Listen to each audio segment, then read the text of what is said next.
Dead gotcha. It is. Okay. Good evening. Welcome to the second meeting of March of the Torrington City Council. We're glad you're here. Thank you for coming. First order of business is to open the meeting, and then we'll have the pledge. And Dennis, would you lead us? I pledge allegiance to the flag of the United States of America and to the republic for which it stands, one nation under God, indivisible, with liberty and justice for all. Thank you.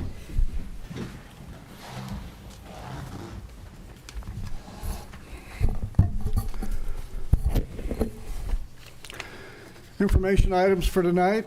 It appears that in the next 2 weeks at least, we're going to have some milder weather.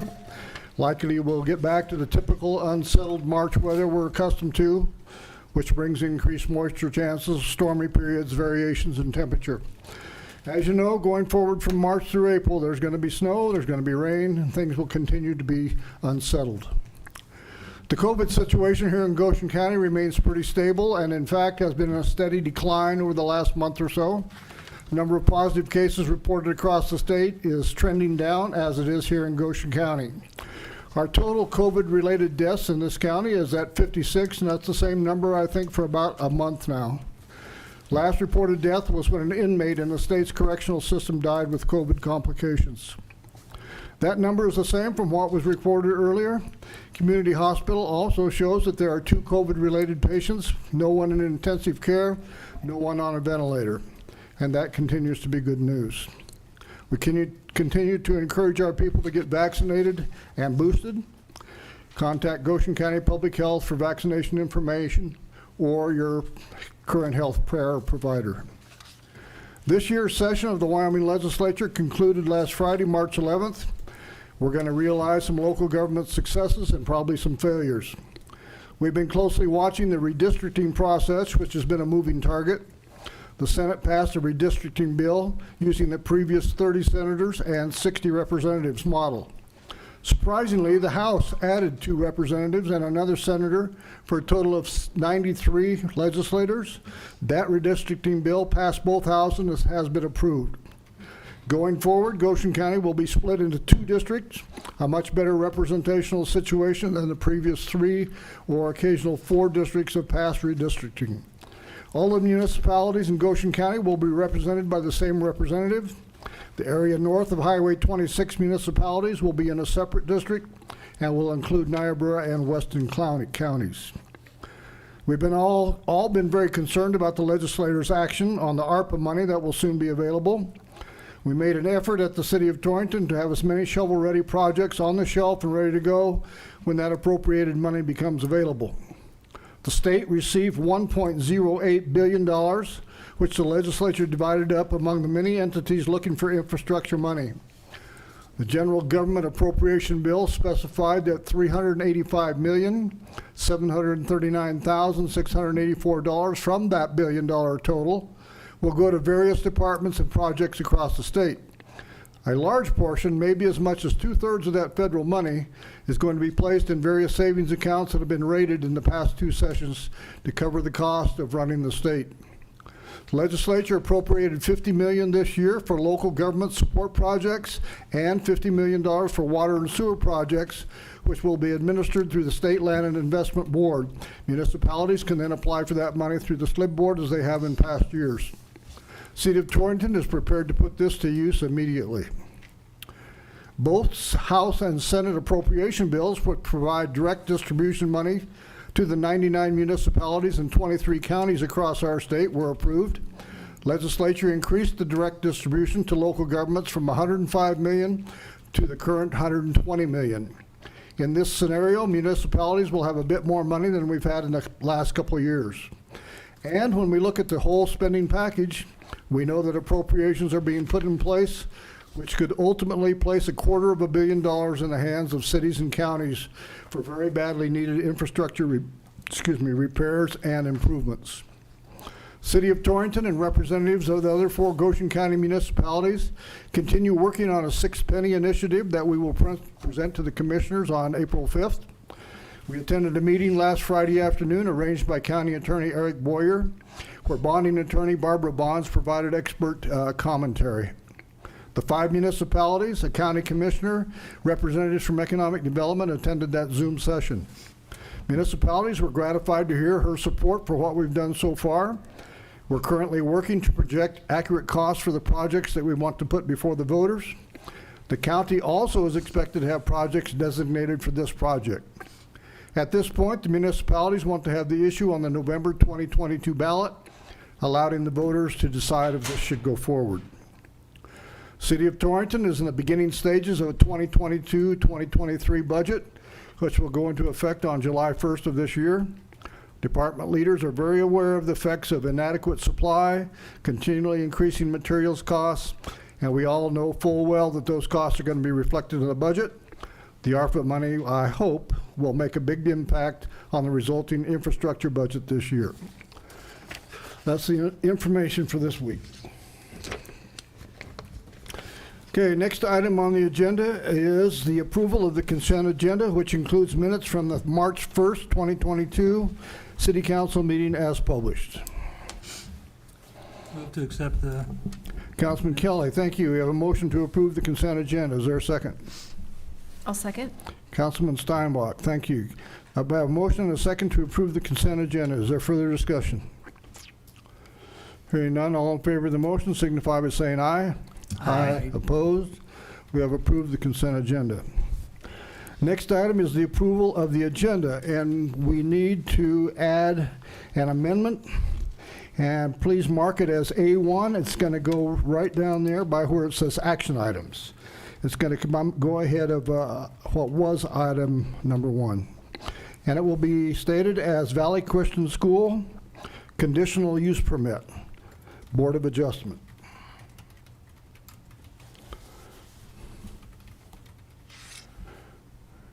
And that is the only change to the agenda that I am aware of. Move to approve the agenda as amended. Councilman Patterson, thank you. We have a motion to approve the amended agenda. Is there a second? Second. Councilman Kinney, thank you. Have a motion and a second to approve the amended agenda. Further discussion? Hearing none, all in favor of the motion signify by saying aye. Aye. Opposed? We have approved the amended agenda. I don't see anything in public forum, so we're going to go right ahead to the action items. The first action item tonight is going to require us to open up in a Board of Adjustment rather than in our regular session. A Board of Adjustment is where somebody is asking to change the way the zoning is applied in an area or how that zoning is going to be used.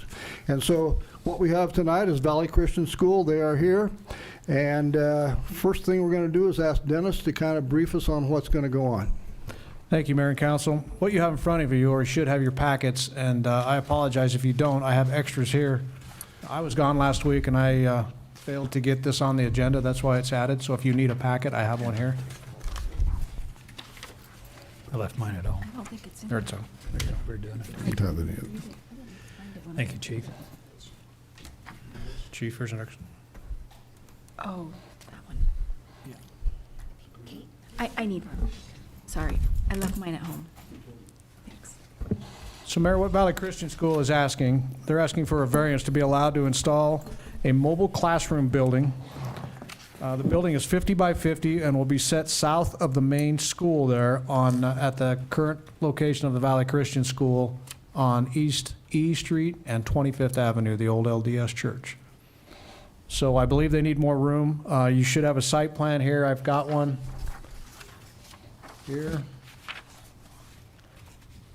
Or I can do it the other way. I can do it this way.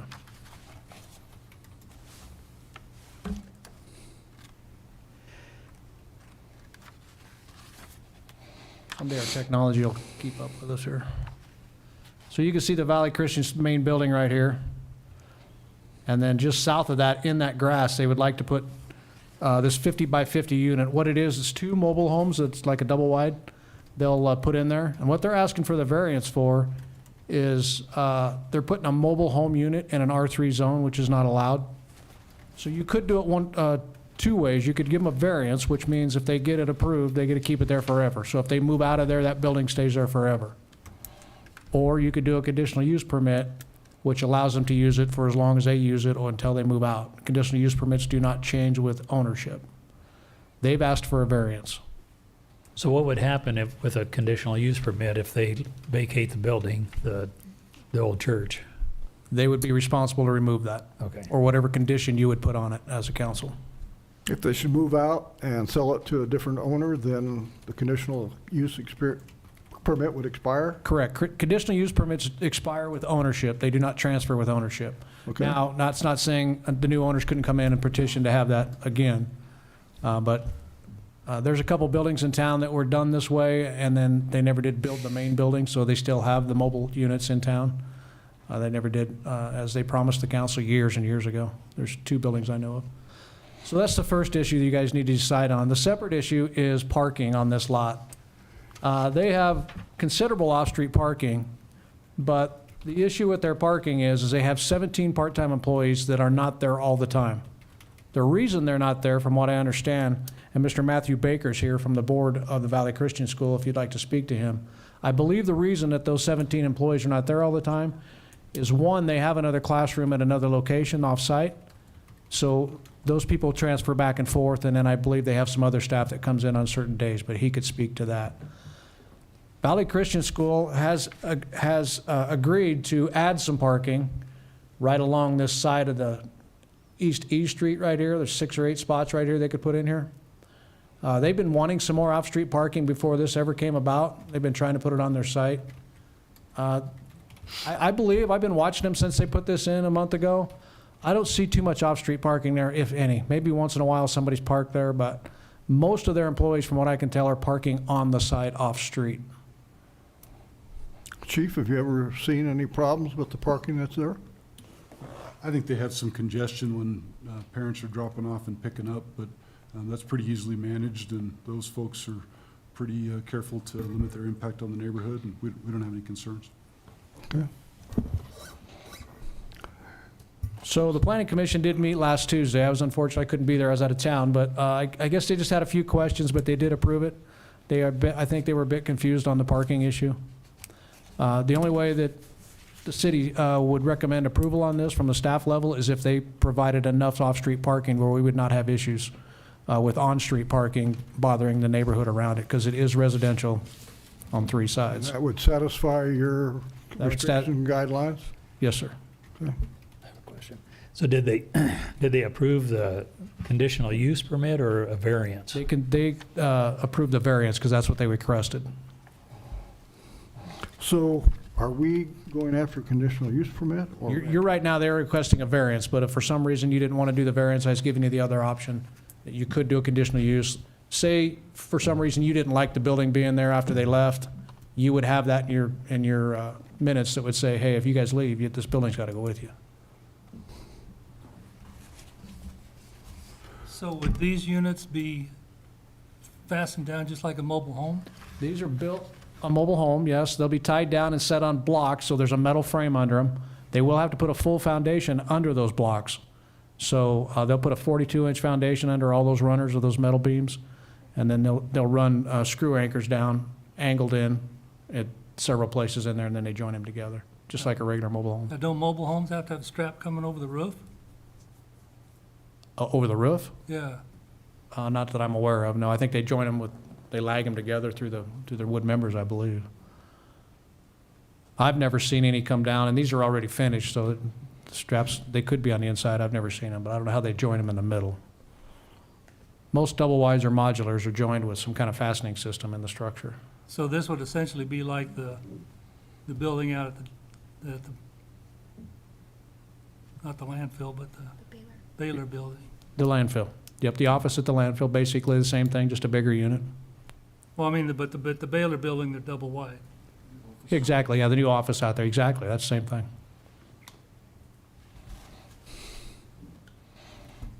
So Mr. Matthew Baker is here from Valley Christian School. You guys want to come up for a moment and to approach the podium, please? Oh, I'm sorry. Matthew Parker. I thought I said Baker. Mr. Parker and Mr. Berkeley. Thank you for coming. I guess the concern that we would have at this point in any way, Plus, you can add some more if you'd like, but the concern is the parking. So could you address that? So we currently have 34 spaces, and the city is requiring us to put in another 6, and that's what we would do if our variance is granted. You wouldn't have any problem doing that? Nope. Okay. Okay. Council, do you have any other questions for these guys? Would you have a problem with a conditional use permit rather than a variance? I would prefer the variance, And the reason would be just because later on down the road, if we do decide to move, that would just be an extra cost for us if we actually are going to build actual building. Dennis, you agree with that? It could go either way. I mean, it's kind of how you want this to sit if and when they ever leave. I mean, if they outgrow this facility and they leave, it'll be there forever. It really shouldn't matter to us at this point. Correct. Okay? I did have one question about the parking spaces. Would those have to go in immediately when we get those modulars on there, or would we have extra set a little bit of time? Right there. We could probably work out some agreement, but it wouldn't be a long time. It wouldn't be like years. It'd be, like 6 months, whatever, but. We won't make you move the building until you get the parking lot spaces. We could work out some agreement, but that agreement would have to be in writing. Okay? Anything else? I just have a question. So the 6 extra spots, how, you can't create more space. So how would you create the 6 extra spots? We would cut into the side of the curb right there. That's kind of not a very good So picture, but that's Is that East D? Or this is East E Street, Easty. and the big building's right here, and then the new building's going to be right here. Yes, so Oh, we so would right we next would to that cut grass. into our lawn Okay, and do some diagonal parking, okay, okay. and that would actually make it safer dropping off kids Yeah, than them getting out the car into the street. okay. Okay, thank you. So Okay. Councilwoman Steinbach, just a little better picture, but the parking would go right underneath this tree here. That tree would probably have to come out of there. Oh, that's too bad. Yeah. Okay? Any other questions for Mr. Parker? Thank you. Thank you. Thank you. Okay, at this point, we will conduct a public hearing. In a public hearing, the whole idea is to give people who are here in the audience who would like to speak either in favor of the project or against the project an opportunity to do so. So we'll open up the public hearing, and at this point, I would like to welcome anybody to the podium who would like to speak in favor of the project. Anybody here tonight who would like to speak in favor of the project? Anybody here tonight who would like to speak in favor? Seeing no one approach the podium, is there anybody here tonight who would like to speak against the project? Anyone who would like to speak against the project? Seeing no one approach the podium, we will end the public hearing, and council, we'll leave it up to you at this point.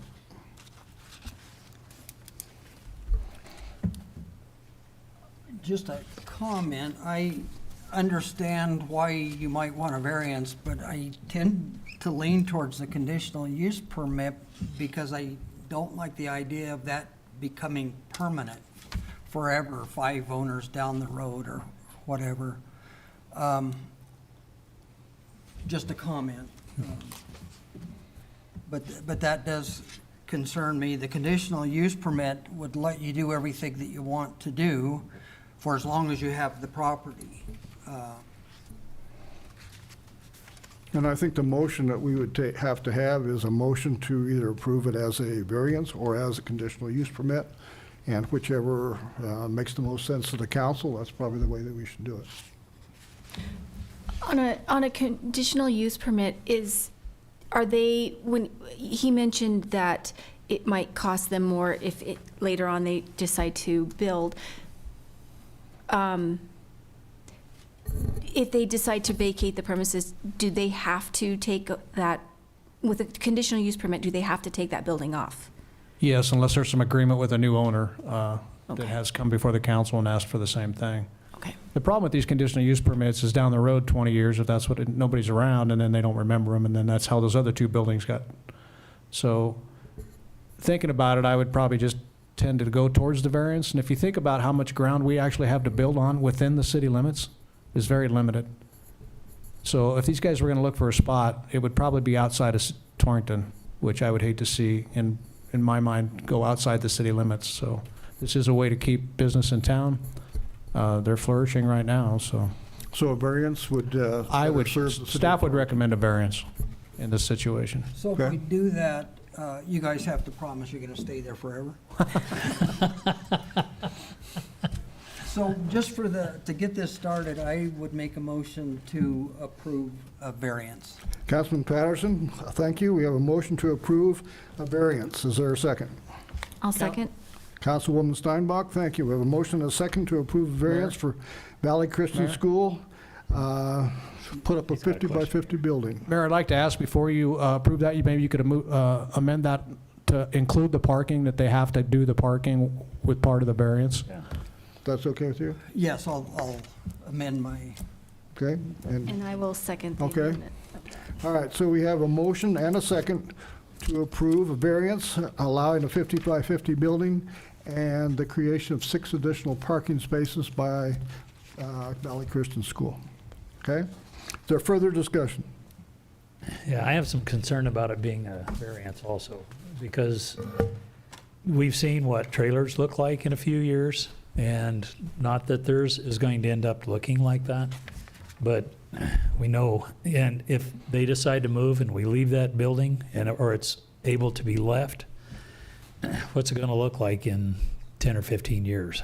That's the concern that I have, because some of those look pretty ratty pretty fast. Exactly. I don't disagree with you. Our ordinance that we did last year will help that if the next person down the road would wish to push it.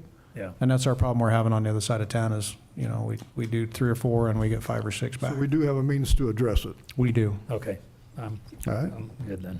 Good question. Any further discussion? Hearing none, we'll move to a vote. All in favor of the motion signify by saying aye.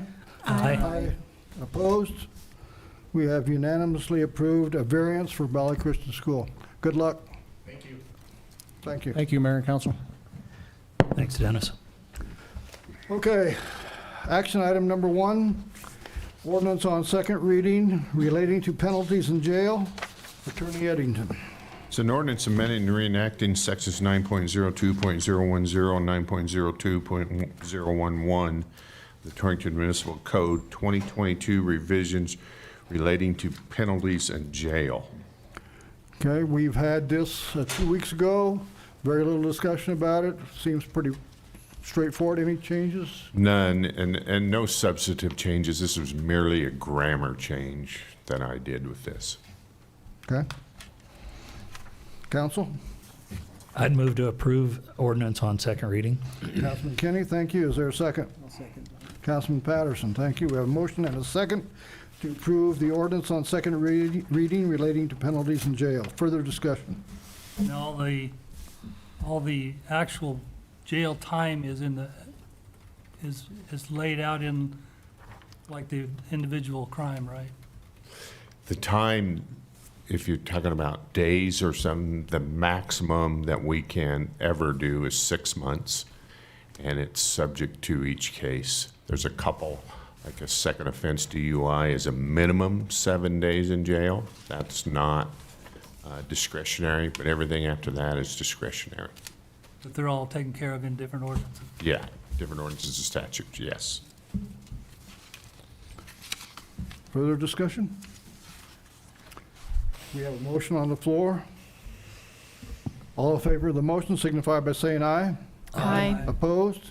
We have unanimously approved the ordinance on second reading. We'll see it again 2 weeks from tonight. Item number 2, ordinance on second reading relating to sentencing hearing. Attorney Eddington. An ordinance creating section 9.02.012 of the Torrington Municipal Code to 2022 revisions relating to a sentencing hearing. And again, this is a new one for us. What we're trying to do is provide the court with more information to determine if jail is appropriate.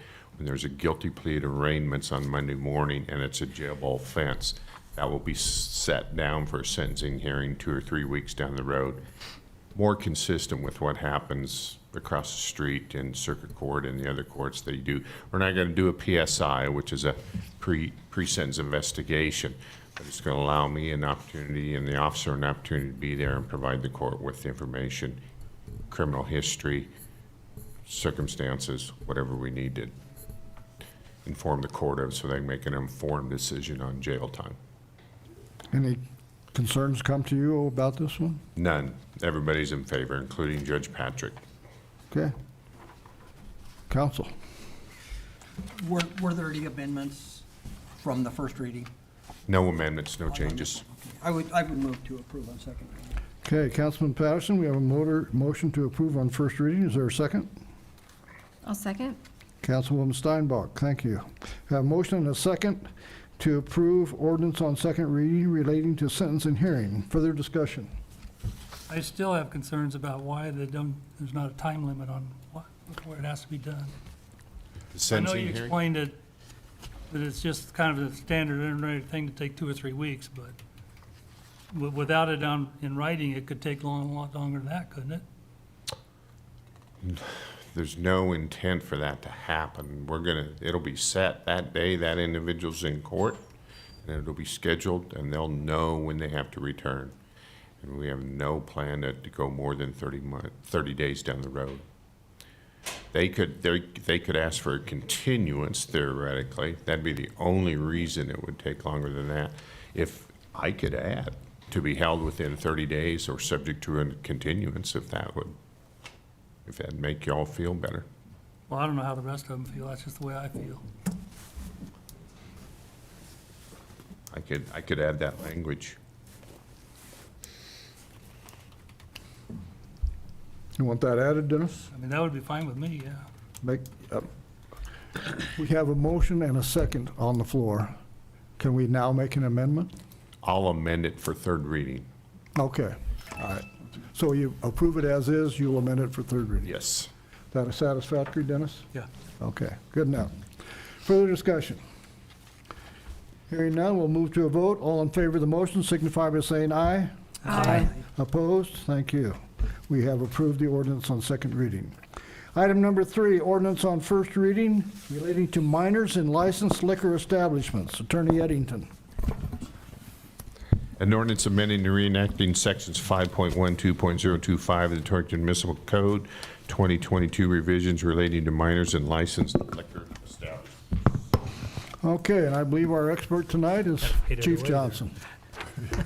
Mayor and council, thank you so much. We have kind of a juggernaut of ordinances for you, so I'll run through these as quickly as we can. Really, the first two that we're talking about is access into a licensed liquor establishment by persons under 21 years of age.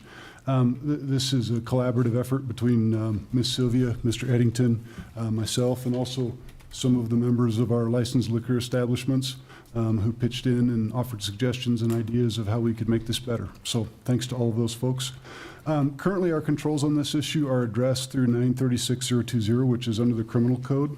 That ordinance is about 34 years old. It appears to have been intended to prevent people under the age of 21 from being in bars. We're kind of reading that based on our interpretation of what state statute definitions were 34 years ago, because they're much different today. The ordinance is more restrictive than state statute by a fairly substantial amount. It appears to have been interpreted and enforced differently over the years. And because there have been so many changes in definitions and state statute, it's effectively not very enforceable for us at this time. We would need, if you folks chose not to make the amendments we're proposing to you this evening, we would need to go back and make some changes to 936.020 to make that a little bit more clear and enforceable. Over the past year and a half or so, we've heard some requests from several of our licensed establishments asking for a little more flexibility in how they use their buildings, how they can operate their businesses. Some of those have developed naturally over time, and some of them are kind of a new ask. Many of them are very reasonable. We've talked to folks about doing dining events at a brew pub, being able to use, for many of our licenses, I shouldn't say many, several of our licenses, are a combination of a restaurant liquor license and a retail liquor license, and they would like to have a formal opportunity to use overflow seating in the retail license for busy times in the restaurant. Makes sense. We have a number of businesses in town who have collaborated and are sharing space, and they can see licensed events where they're hosting different dining or entertainment events that kind of bring some variety and some new interest to our community and helps those businesses to be successful.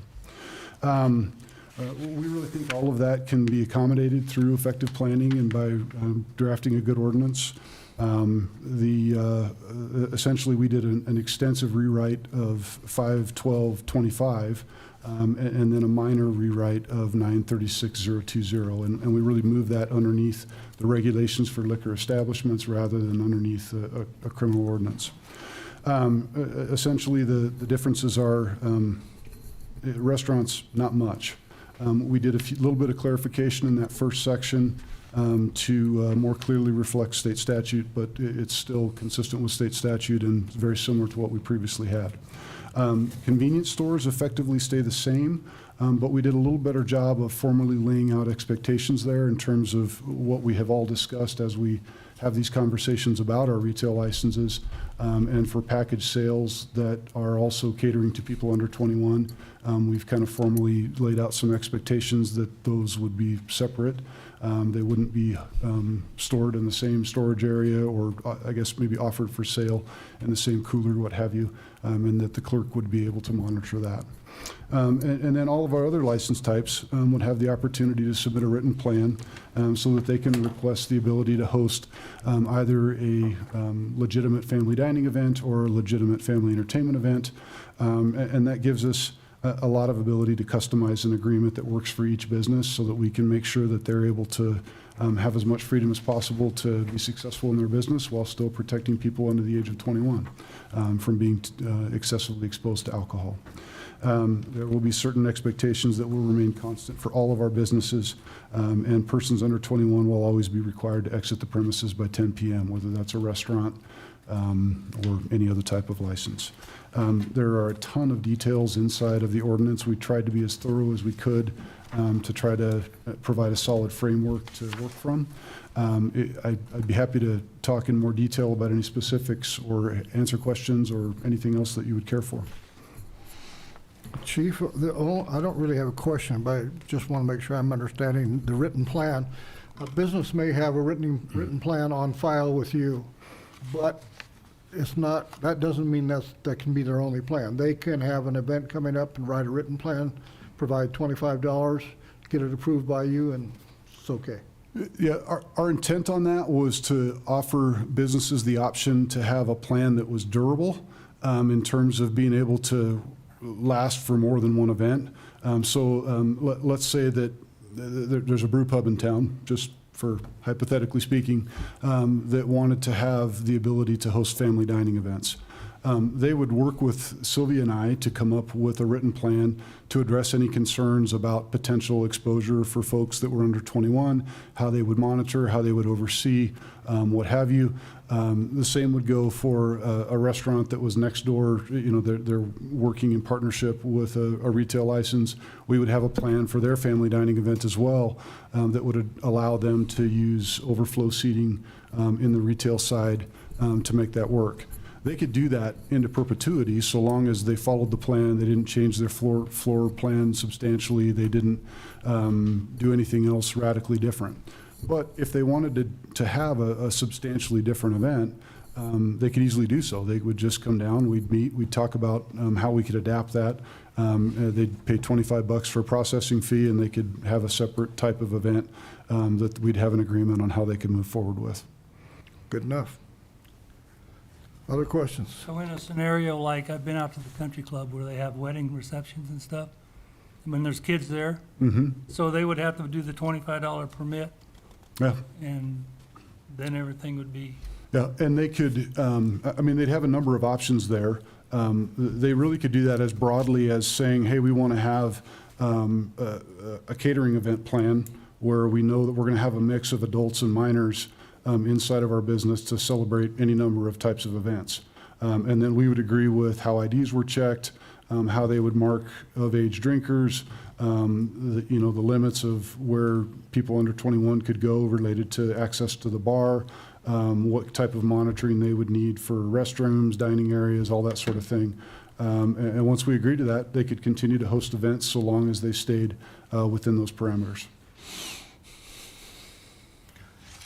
So I have a question for our licensees.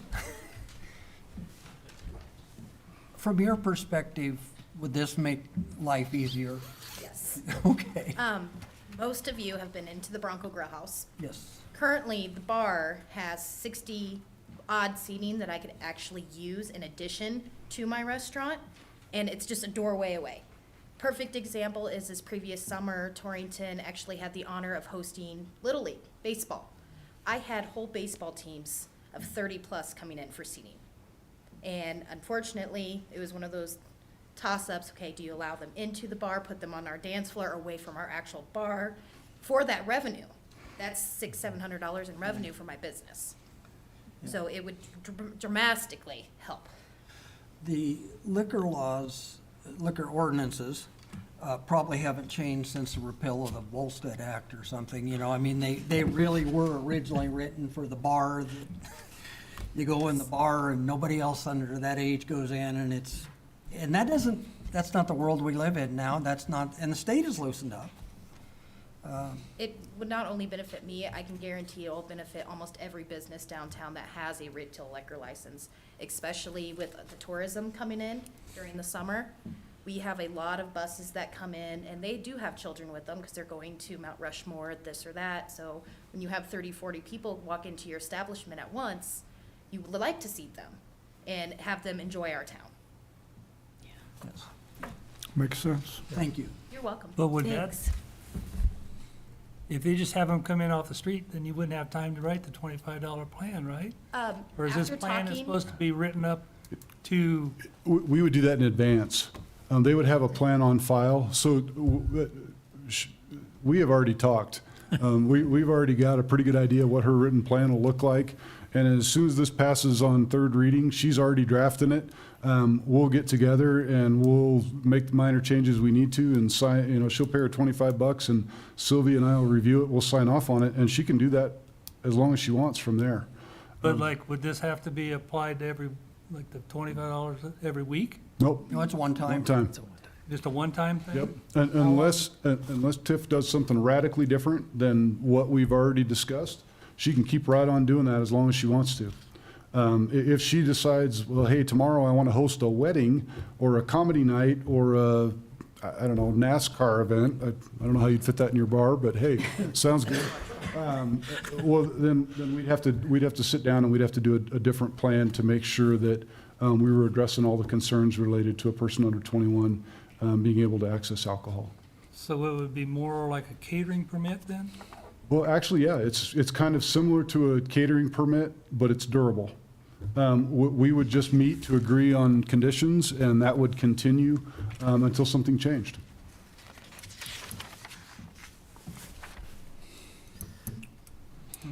Okay. Other questions? I like it. I would move Thank to you. approve this, Pardon? I would move to approve this on first We reading. have a motion from Councilman Patterson to approve on first. Is there a second? Second?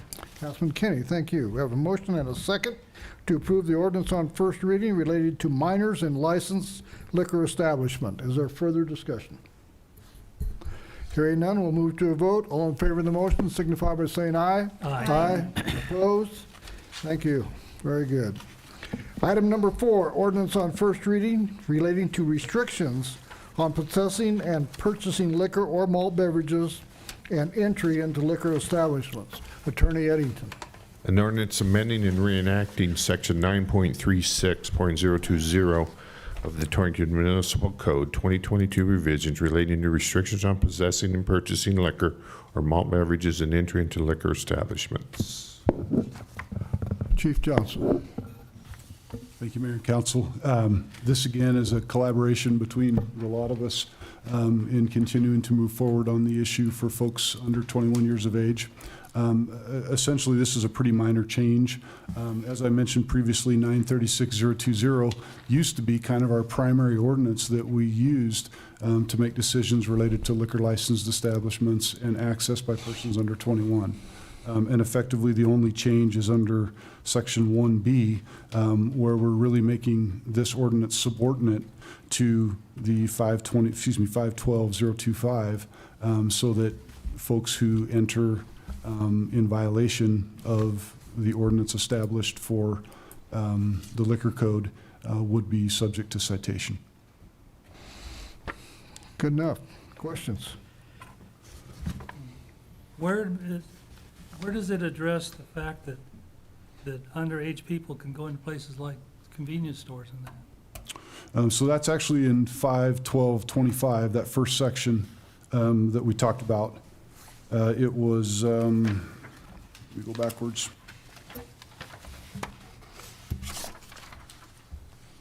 So it's under 2AI, relating to retail licenses that engage in the sale of packaged liquor only and also sell other goods that are commonly used by persons under the age of 21 in the same licensed building. So as long as someone is not, any person that enters a licensed establishment, so long as they are in accordance with 51225, they would be doing so lawfully.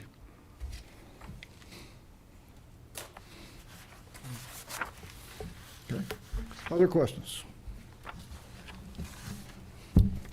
I would move to approve this amendment. Councilwoman Steinbach, or thank you. this reenactment. Councilman Patterson, thank you. We have a motion and a second to approve ordinance on first reading relating to licensed liquor establishments. Is there further discussion? Hearing none, we'll move to a vote. All in favor of the motion signify by saying aye. Aye. Opposed? We have approved item number 3. Item number 4, ordinance on first reading relating to restrictions on possessing and purchasing liquor or malt beverages and entry into liquor establishments. Attorney Eddington, yes.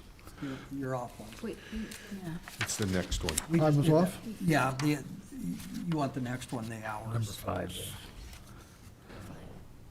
Well, Hours of operation. I Hours, apologize. So we're dealing with hours of operation. yes. It's an ordinance. Attorney Eddington. An ordinance amending and reenacting Section 05.12.030 of the Torrington Municipal Code 2022 revisions relating to the regulation of hours of operation for licensed liquor establishments.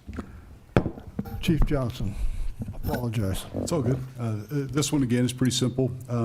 When we met with a significant number of the license holders, we kind of talked about things that were working for them and things that weren't. And one of the items that was very high on their wish list was making a modification of our Sunday hours for service. There were a couple of things that they brought up. Specifically, one was football games often start before noon. That's an item of business that's profitable and beneficial for them. And not being able to serve until noon is inconvenient and often winds up with angry customers. The other was the tour buses that frequently come through. Apparently, folks on tour buses come through a little earlier and often require a little bit of libation to continue happily on their touring way, I guess, for lack of a better way to put that. And that's another area where they find that to be a concern when they don't have that ability. So I agreed to move that forward and bring that to you folks for your consideration. We don't have any concerns about that from a safety perspective. If that's beneficial for them, we have no issue helping small businesses here to be successful. We don't think it degrades anything related to our public safety, and would recommend approving it. Pretty minor change. Yes, So the only change is just the Sunday hours. that is opening correct. Just the Sunday hours, instead of opening at 12 noon, they open at 11 a.m. Okay, good enough. I'm sure folks here Questions would be happy regarding to this speak order? to the benefits of that. The only question I have is the statement that says, "All liquor licensees shall clear the licensed building of all persons other than bona fide employees by 2:30 a.m. or 12:30 a.m., depending on." How does that address buildings like Maverick and convenience stores? If everybody has to be out by 2:30 in the morning? Well, generally, it has not been viewed to apply to buildings like Maverick and convenience stores because that's a package sale rather than a sale for consumption at the time. Sylvia might be able to offer additional insight into that for you, for the difference between the retail package and the retail dispensing. But we have never viewed that to apply for a package sale business. Because you won't have to get employees out at the Maverick, or, I mean, people consuming alcohol, because Well, I you're just, gonna buy the alcohol and leave. So it's, for Maverick, it would be a closing time of 2 AM, 12 AM for sale purposes. It would stop at that time. I just going by what it actually says. Yeah, that would apply towards bars, anyone with a retail liquor license that has customers consuming inside their establishment. Well, I can understand a bar because they're not open all night, but like Maverick's open all night long. They have to stop serving alcohol at Yeah, those times. I understand that, but that, the ordinance says they have, everybody other than bona fide employees have to leave. We should clarify that. This is an old ordinance, Yeah. so it would make sense to clarify that and accept, Package or. yeah, package and Convenience convenience stores, stores, because that Something doesn't, like that. Okay. we can do that and have it ready for you for second reading. Okay. Dennis, would you like to make a motion to that effect? Make the motion to accept the hours of operation license liquor store with the following amendment, to change the wording for the all liquor license shall clear the licensed building of persons other than bona fide employees by 2:30 AM, and also the one that says all liquor license shall clear licensed building of all persons other than bona fide employees by 12:30 AM. Jim, you follow that? Yeah. You got, Okay. okay. Second. All right, we have a motion from Councilman Kelly with a change to the stated ordinance, and a second from Councilman Kenny. Further discussion? Hearing none. All in favor of the motion signify by saying aye. Aye. Opposed? Thank you. We have approved item number 5. Item number 6, ordinance on first reading relating to the regulation of solid waste in the city of Torrington. Attorney Eddington. An ordinance amending and reenacting Chapter 8.28 of the Torrington Municipal Code 2022 revisions relating to the regulation of solid waste in the city of Torrington. Okay, we have both Ed Hawley, who is our streets and sanitation superintendent, and Chief Johnson. So, Chief, you gonna take it, or how's this gonna go? Ed, you want to start? I can follow? Looks like Ed's coming to the podium. Thank you, Mayor and Council. We started this back last summer, trying to get PD to help enforce garbage in our grass bins, which I have 1,600 ton of grass that I can't sell to anybody because it's full of trash. But there's no ordinance saying that they can enforce that. So we tried to rewrite it so we can. And when we started, we found all kinds of other misspelling, errors, and what have you. Matt did a really good job. On one section, with the help of another supervisor, we did notice in 8.2.8.130, the first paragraph is kind of got some misspelling and kind of don't make sense.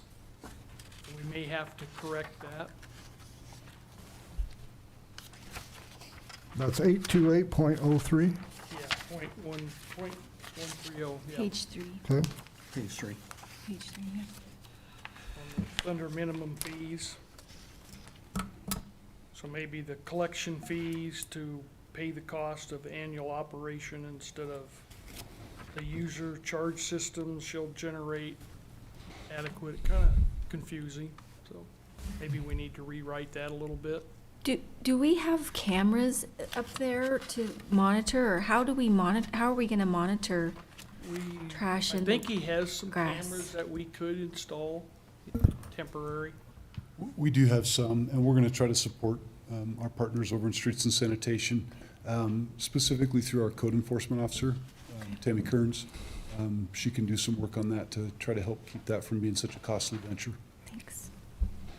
And one other item that was brought up in this is on number 7 in the same chapter. It says, charges of trash shall be based upon active connection to electric of the city of Torrington. Well, we have West Side, South Torrington, Badgertown, and various locations in between that, so maybe we either need to delete it or figure out how to word it. Some we serve with water, some we serve with sewer.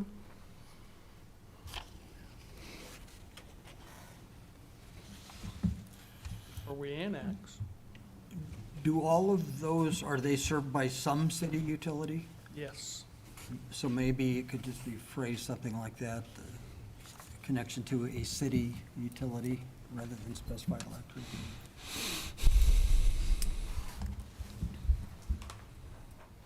Matt, do you have things you want to add? No? I mean, there's a lot to talk about on it. We tried to find kind of modern language for all of it that people would be able to understand, and there's a lot of kind of challenging issues, from burying pets to burning trash to, windblown litter. I mean, we kind of felt like we ran the gamut by the time we were done writing this ordinance, but we tried to We may find that, What's that? we may find that we approve on first reading, then have some changes come up, and Yeah, it could be, Dennis actually brought up a suggestion. I think we're probably going to find some suggestions for a little while into this ordinance. Dennis brought up a valid suggestion related to incidental trash under 828-0701AI. It probably makes some sense that we define incidental in there. So that's an amendment we'll add for next reading. What are the biggest changes One of to them is this? to bag your trash. When that stuff that blows, we ask that you bag it, because when the garbage truck dumps it, if the wind's blowing, it just slides it right on out, and it's in the alley, in the lawn, Those in the strange fields. pellets, So, yep, those packing pellets, peanuts. newspaper. My neighbor just, Yeah, you're never getting those back once they get in the wind. yeah, They're gone. okay. And we did write that in there. particularly if somebody's a repeat offender and keeps doing it, this will give us some teeth to do something about it. Yeah, and I guess that would be probably the only other addition I would make, is that this really is kind of a standard of reasonableness. I mean, in some of the sections, we have to use some of the wording that Ed has issued for what he's allowed to put into the landfill. I mean, things like you can only put in 20% lawn waste and 80% household garbage. So we added that to the ordinance because, I mean, we've got to be reasonable within the realm of what Ed has to meet at the landfill. That doesn't mean that we're going to be out there with a scale measuring people's trash to ascertain whether or not they had a true 20% lawn debris as opposed to their overall trash. But it does mean that if someone is continuously filling the dumpster full of branches or leaves or something that would put us in violation at the landfill, that we can address that, and we can correct some of those unreasonable actions that add a lot of expense for the city that ends up being passed on to our community that we're trying to avoid. Okay? So I have a rhetorical question. Actually, it's not. This is a real incident that happened. We're not supposed to put dead animals into dumpsters, and we're not supposed to bury them. But I've got these cats in my neighborhood that I don't own that kill these pigeons, and I'll find them in my backyard, and I throw them in the dumpster. I didn't hear that, so Okay. that's fine. But, you know. You got a citation for him, please. Yeah, but you run into those things like, Yes. I could drive to the city limits and toss it, Yeah. but somebody would complain about that too, so. I mean, really, just a practical thing, and I don't have a good solution to that. But you do have those kind of things where, The dead squirrels, yeah. things like that that A are, half-eaten squirrel, I found Yeah. those too. We've had We get them down there quite regularly, but I did have a dead cow in one once. Yeah, Dead and cow. I have seen people that have butchered something they've hunted, and there's big parts and pieces in there, and I understand why you don't want that, but, It'll get baled. We do accept it in our landfill, so. yeah, okay. And I don't mean to muddy the waters, I just kind of think. They need to go to the landfill. We dealt with those kinds of questions a lot as we tried to draft this ordinance. I mean, even, burying pets. Is there really a problem with burying your child's pet guinea pig in your backyard? Probably not. But there would be a problem if you buried your Saint Bernard in your backyard. And And this doesn't require disinterment. Because who knows? thank you. No, it does not. But if you try to set, I mean, we would fall under a whole nother set of requirements for what we would have to verify in order to put in the ordinance that people are authorized to bury animals in their yard. And with that additional level of complexity, it just makes it impractical to make something like that work in the ordinance. Well, and it's an inherent problem with something like this. You couldn't just, it's too bad you can't just say, use common sense, throw the dead bird in the Well, dumpster. there's a real problem with that. I know there is, we can't assume anything, but it does make it hard to draft an ordinance. Sure. I think this is a good, I think it's a good start. Further questions for Superintendent Holly? I think most of this ordinance is to deal with the small dumpsters, right? Yes. So where is it, is there a ordinance somewhere that relates to the rollbacks? Basically, we just put on what we tell the customer, what we can take in there and what we cannot. Like, we can't take paint or pesticides In the rollbacks, you in the mean? rollbacks. But there's We no, can't take them into the landfill either. at one time, there was trying to make it where TDS couldn't put their rollbacks in the city limits. I wish that would happen, but it hasn't, so it And- probably won't. Well, we decided that it couldn't do that because of, I don't know, discrimination or whatever you want to call it. Restriction in trade. So is there an ordinance somewhere that actually pertains to the size of those dumpsters or None that I'm how long aware they can of. sit on the street or anything like that? No.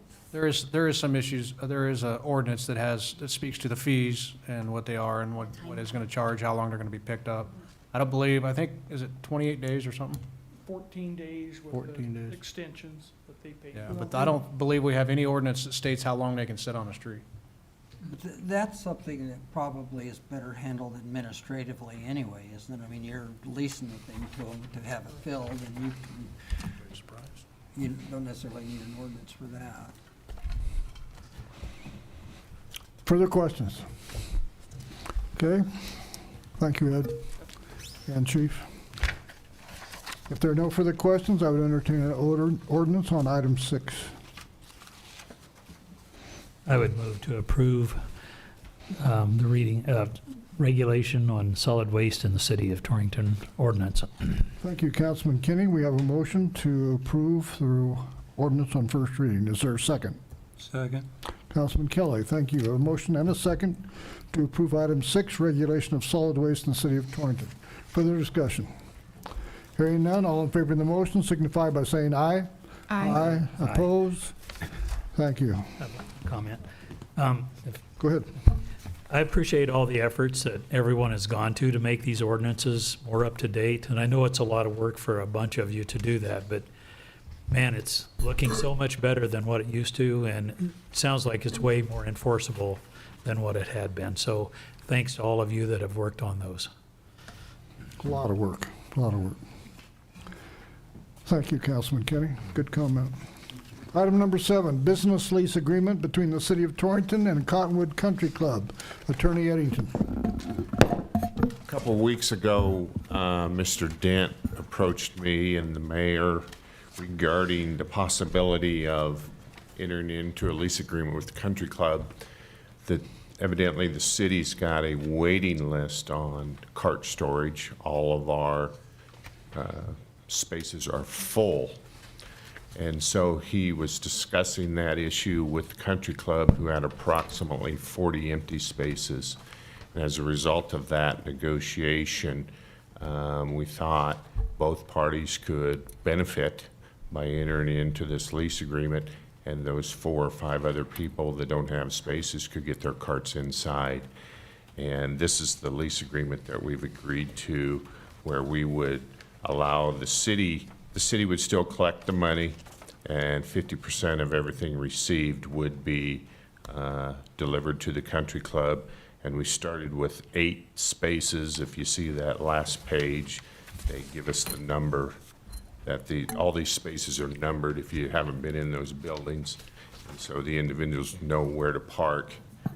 And I think Dave believes he can lease 4 of them out real quick. And so that's what we're asking for, is your approval of entering into that lease agreement. It's been signed by all necessary parties, subject to your approval. Thank you. Discussion or questions, I have a council? question. On that page that you're referencing about who has what space, it says as of 1/25/2021. Do we have one that's more up to date, or is that it? That's it. That came from the country club. Gardy's actually on the Oh, okay. committee for the parking committee, the storage golf cart committee, and he provided that. So that is from the country club, not from Correct. us. Current then. Okay, thank you. I don't have any others. Other questions? I would move to approve the lease agreement. Councilwoman Steinbach, thank you. We have a motion to approve on first. Is there a second? I'll second. Councilman Patterson, thank you. We have a motion and a second to approve the business lease agreement between the City of Torrington, Cottonwood Country Club. Further discussion? Hearing none, we'll move to a vote. All in favor of the motion signify by saying aye. Aye. Opposed? Thank you. Item number 8, award the bid 2022 seal coat and mark pavement for Torrington Airport. Director of Public Works Harkins. Thank you, Mayor and Council. We recommend that Council concur with YDOT's recommendation to award the 2022 seal coat and mark payment from Torrington Airport project to Straight Stripe from St. George, Utah, in the amount of $109,341.50, and authorize the mayor and clerk to sign. Basically, this project is the seal coating and pavement markings for runway 1028, which is the main runway, portions of the general aviation airport, or apron areas, and taxiways at the airport. YDOT provides for this type of project for the Wyoming airports on a 4-year cycle. They prepare the plans and advertise the project for all the airports in the cycle. YDOT's award recommendation is based on the overall low bidder for all of the airports. As you can see, Straight Stripe was not necessarily the low bidder for the Torrington Airport, but overall for the statewide project, they were the overall low bidder. The project is 90% funded by YDOT, 10% of the cost being funded by the city. The city has budgeted $150,000 for this project under account 5540-885 in the fiscal year 2022 budget. The unique thing about this is that Straight Stripe is not the low bidder in regard to Torrington, but it's the low bidder in regard to the whole state project. Correct. And that's why we're recommending that we approve the one for Straight Stripe. Correct, because it's YDOT's project. They're the ones that advertised. So they're going based on the overall bid for all the airports that were Yep. And you said included this in was a this cycle. 90-10, 90% YDOT, 10% city. okay? So we should have about $41,000 left in that budget item after this, if it's $150,000. Correct, that's what we budgeted. Yeah, okay, Obviously, this came in under bid, which, hey, good. that's good. It's rare nowadays.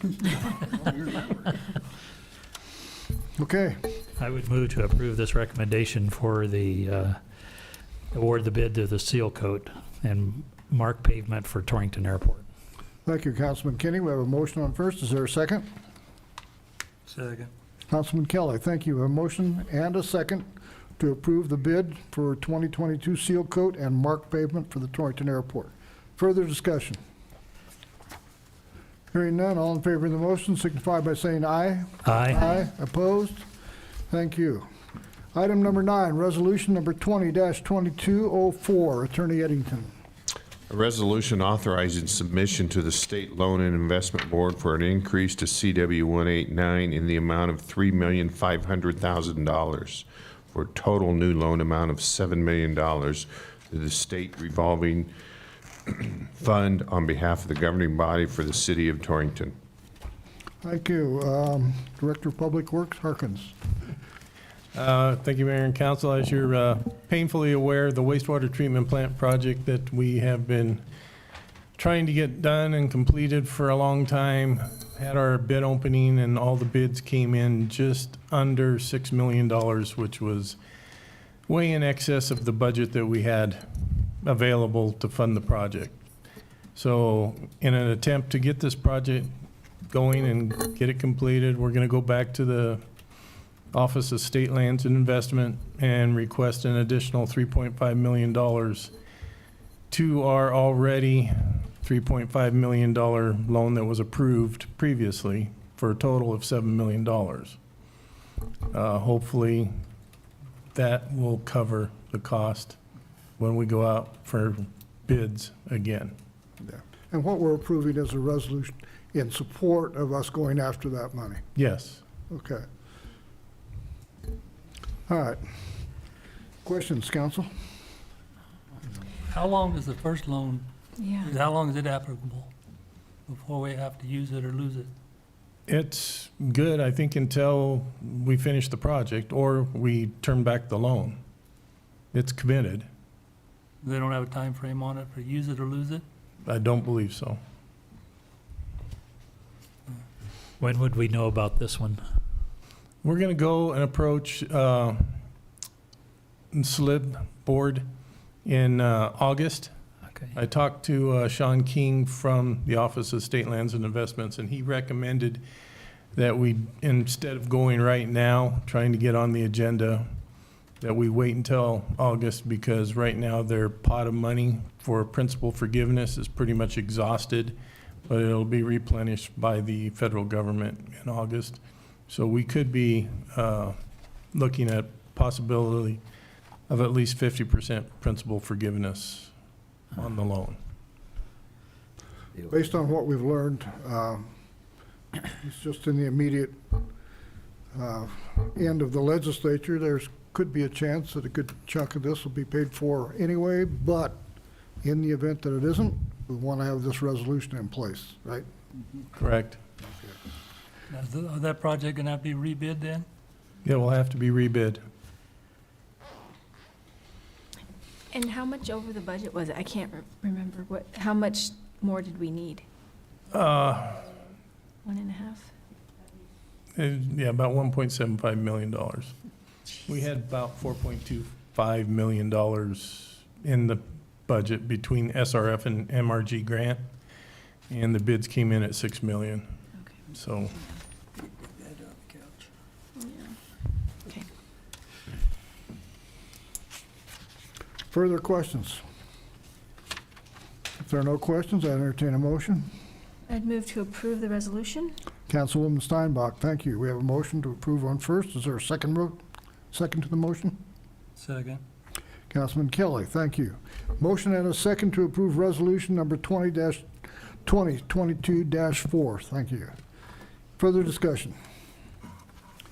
Hearing none, all in favor of the motion signify by saying aye. Aye. Opposed?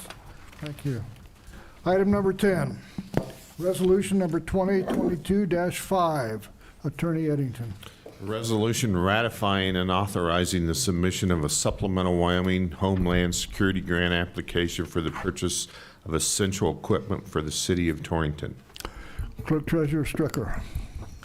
So it came to our attention from Chuck Kenyon that there was some 2017 Homeland Security money available.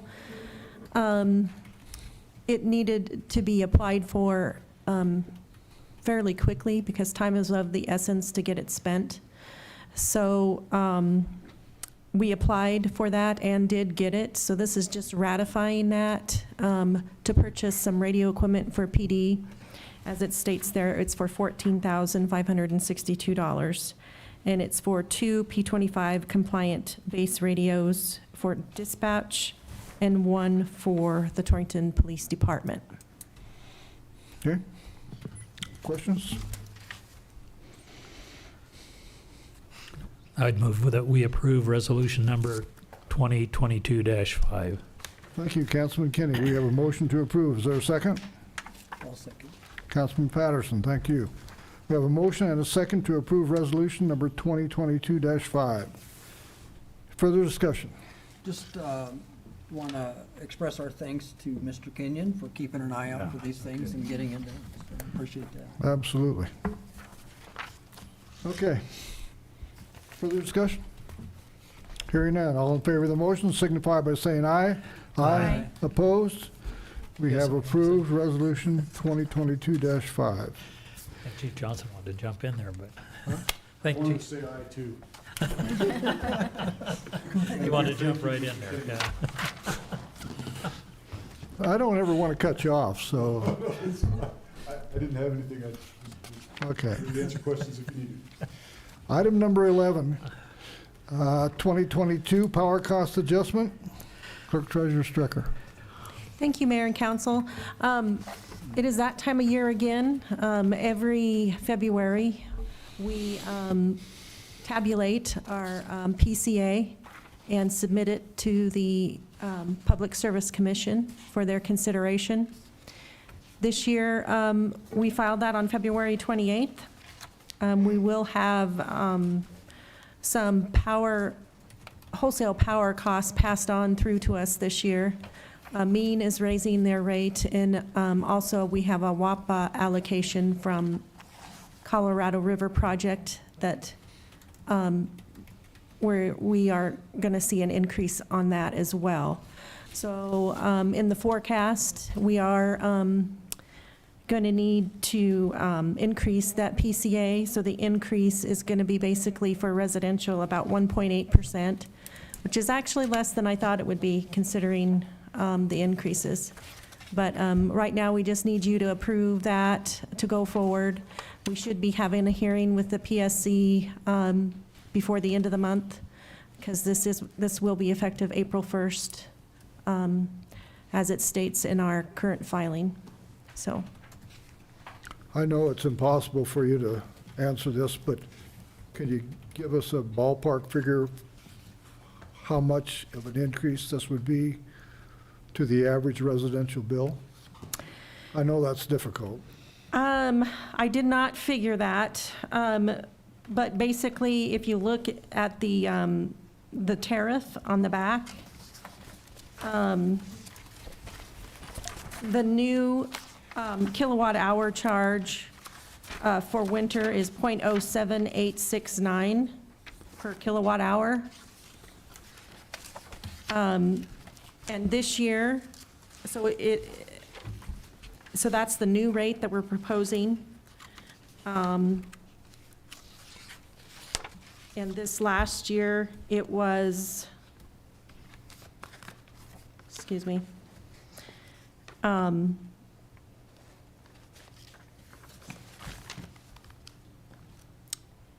.0786. So it's pretty small per kilowatt hour charge. Mostly negligible, notice. Right.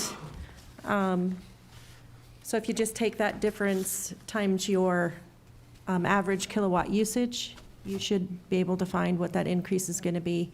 Probably for most customers, it'll be, less than $5 a month. Okay. Thank you. I know that was difficult, but Yeah, and I'm sorry I didn't have that prepared for you tonight. that's all right. Further questions? Hearing none, I entertain a motion to approve the power cost adjustment. So moved. Councilman Patterson, thank you. We have a motion to approve. Is there a second? I'll second. Councilman Steinbach, thank you. We have a motion and a second to approve the item 2022 power cost adjustment. Further discussion? Hearing none, all in favor of the motion signify by saying aye. Aye. Opposed? We have approved item number 11. Approve the bills from March 2nd through March 15th. Clerk Treasurer Strecker. Thank you, Mayor and Council. Attached to your agenda were a list of bills, and also handed out tonight was an additional set of bills. I'd be glad to answer any questions you may have. I have not had any questions thus far.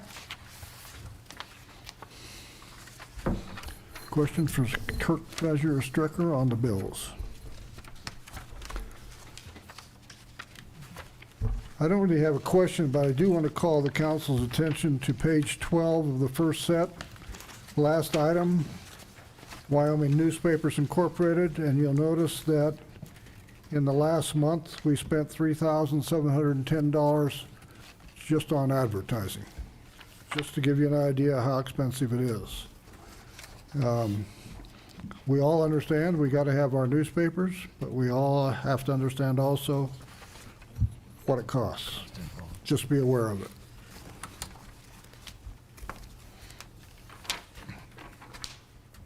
And then on page 5, you show that we spent $35,000 for insurance. Excuse me, Dennis? Spent $35,000 for insurance. Yeah. A lot of things have to be insured, including the staff. Okay, other questions?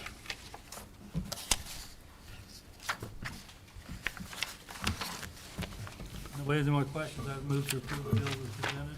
Thank you, Councilman Kelly. Is there a second? Second?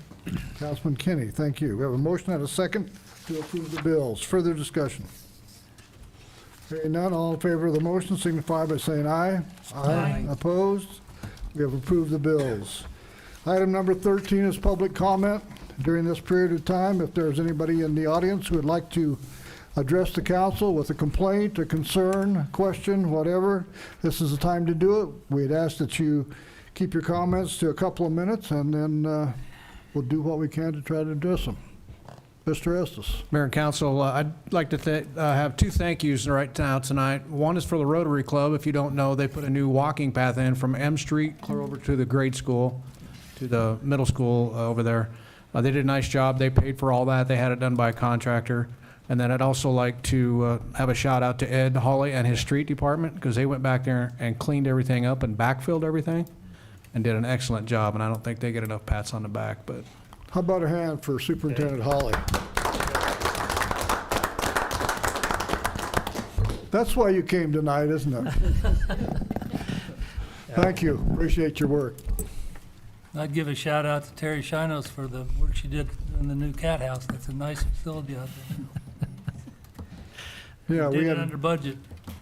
a very nice visit tonight with the staff and volunteers at the animal shelter. Terry Shinos and her volunteers do a great job down there.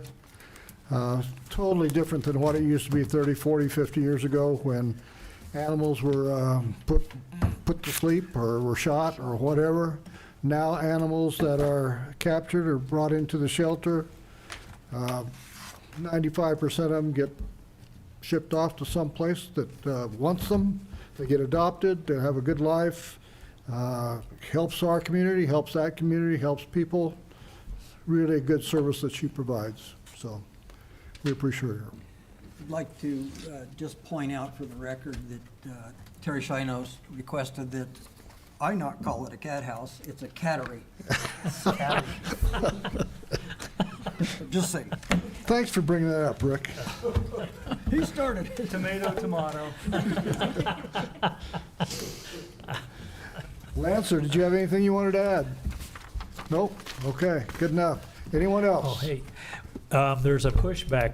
Want to talk about that, Chief Petch? Friday, is that right?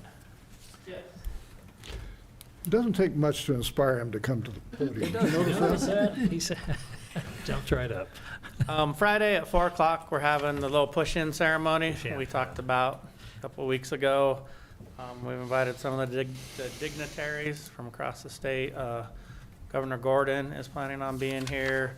I believe Mayor Adams is going to talk a little bit, and then Borough Board Chairman Cactus Cabello will talk as well. So do a little presentation and push the truck back into the station and have some cake and punch and It's a big truck, so you may want lots of people, is that what you're saying? true, exactly. We might have to put it in gear to help a little bit, but Okay. we'll see. See how in shape That's exciting. firefighters are. So, Yeah. You said That's 4 exciting. o'clock? yes, Okay. 4 o'clock. Thank you. So we arrived shortly before 4. There's a few words spoken. Everybody gets in front, shoves it back in.